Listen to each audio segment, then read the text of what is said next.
क्या ऐसा करेंगे क्या कि उन पर ये टैग ख़त्म हो जाए? मतलब या ये होगा कि उनको ज़रूरत नहीं इस टैग को ख़त्म करने की? क्या इसके साथ वो आवाम में सर्वाइव करेंगे? और एक जो कैंडिडेट वोट मांगने गया, अब मुझे उसका नाम भूल गया है, जिस तरह लोगों ने उसके ऊपर नारेबाजी की और जिस तरह से उसका इस्तकबाल किया, वो आपके सामने, क्या ये माहौल बनेगा इंतखाबात के दौरान? तो आप जब डील करके लीडर्स आते हैं तो फिर उन्हें टैक्स की फिक्र नहीं होती, अगरचे कायद को फिक्र है, क्योंकि इन्होंने बहुत शुरू में एक मीटिंग में कहा था कि खुदा के लिए टैग तो मेरे से हटाओ। वो नहीं हट सकता, उसके लिए आप जो मर्जी कर लें।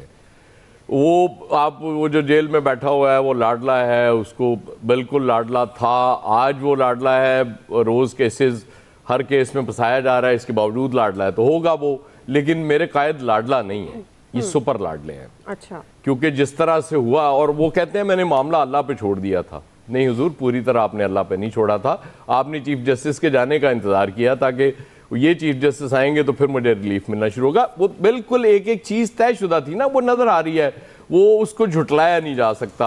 आपको सजाएं गलत दी गई, जो 2 दफ़ा आप जेल गए, दोनों दफ़ा आप डील करके बाहर निकल गए।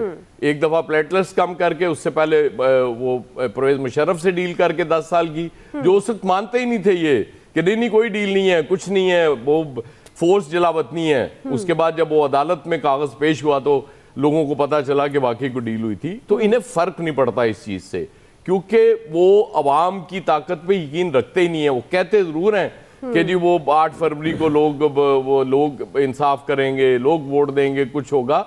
अगर ये अवाम पे एतमाद हमारे लीडर्स बदकिस्मती से नहीं करते, क्योंकि उन्हें पता है कि अवाम कुछ कर नहीं सकते, हमें जहां से कबूलियत मिलेगी तो हम सिलेक्ट हो सकते हैं, अदरवाइज कोई चक्कर नहीं है। लोग बात करते हैं कि जी वो पॉपुलैरिटी का लेवल, 2013 में जितना पॉपुलैरिटी का लेवल था वो बानी पीटीआई का, वो 2018 में नहीं था। लेकिन 2013 में यह तय किया गया था कि मेरे कायद को तीसरी बार सिलेक्ट करना है, और कर लिया गया। 2018 में तय किया गया कि नहीं, अब कायद नहीं, अब वो लाडला है, उसको सिलेक्ट करना है, और कर लिया गया। आप अवाम के दुखों का रोना रोते हैं, आप फिर कहते हैं कि जी 25 रुपए की रोटी कौन कर गया। आपको पता होना चाहिए कौन कर गया।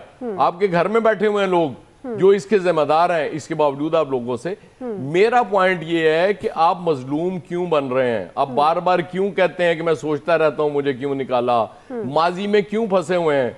वो आपको तो स्ट्रेंथ के साथ बात करनी चाहिए, ताकत के साथ बात करनी चाहिए कि हाँ मैं आ गया हूं, मैं प्राइम मिनिस्टर बन रहा हूं और अब बाकी सारी चीजें भूल जाएं, मैं ये करने जा रहा हूं आपके लिए, इस तरह सारी चीजें। लेकिन बदकिस्मती ये है ना कि वो प्लान तो है ही कोई नहीं। सही प्लान सिर्फ ये है कि वो हमारे क्रिकेट टीम के कोच बने, बड़े मशहूर क्रिकेटर हैं, तो वो एक दफा एक प्लेयर से पूछा कि यार ये कोचिंग कैसी करते हैं तुम्हारे? कहते हैं बस वैसे ही, जब हम बैटिंग करने जा रहे होते कहते हैं अच्छा खेलना, बस इससे ज्यादा कोचिंग कोई नहीं। तो वो कह रहे हैं कि यार मुझे पता है कैसे ठीक करना, मैं कर दूंगा। ये कोई बात है? तो मतलब कोई लॉजिकल बात होनी चाहिए। लेकिन ठीक है, उनके जो फॉलोअर्स हैं उनके लिए वो जाहिर है बहुत बड़ा लीडर है, वो सब कुछ कर सकता है। जी, एक ज़िमनी सवाल, ये हम बार बार कहते हैं उन्होंने अवाम के साथ डील कर ली जी, वो सिलेक्टेड हो गए। ये अवाम नहीं डील कर सकती? जो डील करने वाले हैं उनके साथ, या अवाम नहीं सिलेक्टेड हो सकती? अवाम नहीं लाडला प्लस हो सकती? फिर वो सिर्फ उसी सूरत हो सकती है कि आप अगर जेल भिजवा दिया गया, आपको गलत भी भिजवा दिया गया, आप जेल काटें।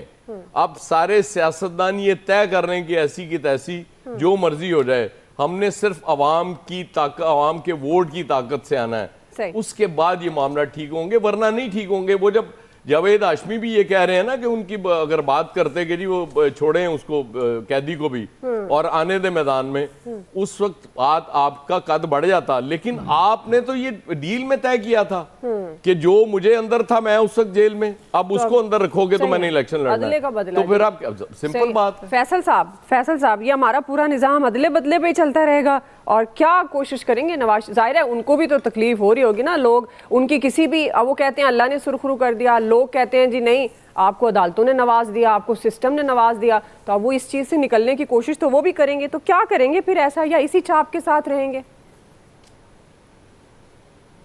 देखिए, इसको आप प्लस पॉइंट कह लें, नेगेटिव पॉइंट कह लें कि पाकिस्तान की सियासत जो है ना वो लाडलाइज्म पे चलती है।